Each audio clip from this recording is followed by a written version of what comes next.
Baby Steps is a game about being a 35-year-old who lives in his parents' basement who finds himself mysteriously transported to a mystical realm where he has to hike up a mountain in his bare feet. It's a physics game where you control your feet directly. You have to manually take every step. There's no fast travel. Life is hard.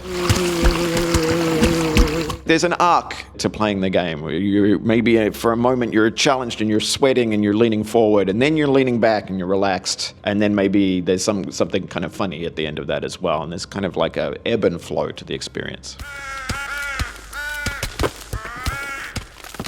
Oh, can you not? I didn't. Yeah, let's go back in time to when you didn't. No, I was just trying to catch it with my, with your foot. Yeah, you tried to catch it. I saw it was starting to go, and I just tried to... You just kicked, you thought, I'll give it a good kick to counteract the fall. Yeah, I was just trying to steady it. I don't think it's a difficult game, I think is the first thing to say. You can make it... You're just bad. What are you trying to say? No.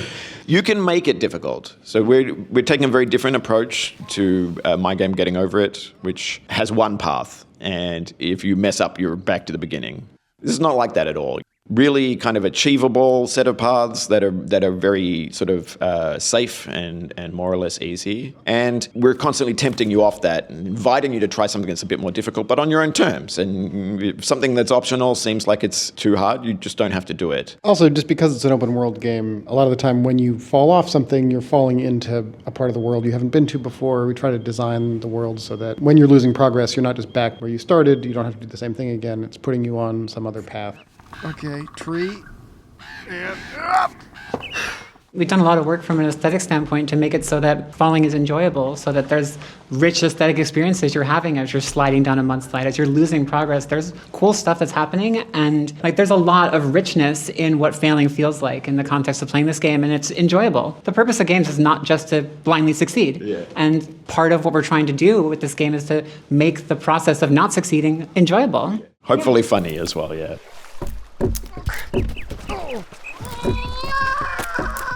I think the way I remember this happening is it was you came with a pitch. Gabe said, look, I think we can make a game where it's a physics character, like a ragdoll, but where you have really tight arcade-style control of the feet. And we're just going to do it all with math and procedural animation, and you'll just be fully controlling the character in a direct way that's really responsive and arcade-like, but it'll still be physicsy. And I said, that's too hard. We definitely can't do that.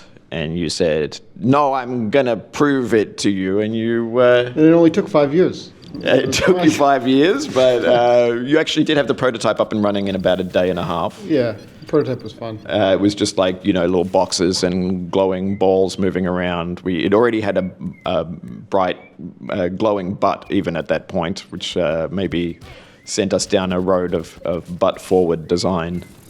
But... yeah, I mean, it was already fun, even without any of the fancy animation, without any of the 3D stuff. First prototype was fun, and we've just been iterating and pursuing from there.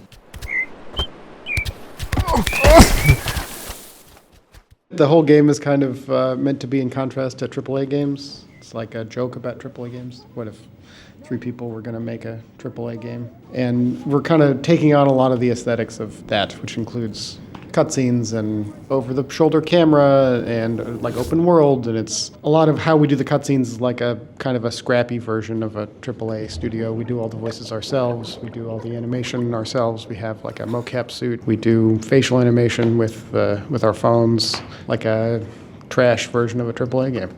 Oh! Deep breath. You're okay. You're with Jim? I'm Jim. No, I'm Jim. Yeah, no, you're Jim. Just relax. We did a play test very early on where we had a much lower scope thing. There were some characters sitting around the world like in Dark Souls. They weren't voiced. Some text would appear. Text, yeah. And he was so impatient with it. He was just he'd walk up, he'd be like, ugh, trying to walk away, trying to step on the characters while they were speaking. He's just so impatient. We were like, what if we made this that you couldn't walk away? And we tried, but we went through a lot of different things, and then finally the thing that stopped people from walking away was when we had these kind of improvised voiced scenes, people actually enjoying them.